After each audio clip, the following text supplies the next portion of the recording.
coklat gula apung, salted caramel cake. Sebarang kering, tepung, cocoa powder. Kita pakai Okey. baking powder dan juga baking soda. Garam halus. Masukkan Kita akan gunakan buttermilk. Vanila. vanilla essence. Satu cawan air panas. So, kita akan bahagikan dalam 3 loyang ni.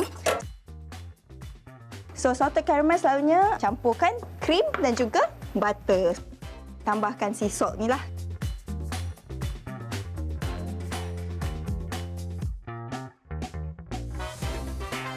So, masuk vanila ni sikit. Okey, kita just ratakan. Kita nak buat dia punya coklat ganache pula. Kita boleh tuangkan terus ke atas kita punya coklat. Okey, kita pipekan dia. Dan kita nak buat rings.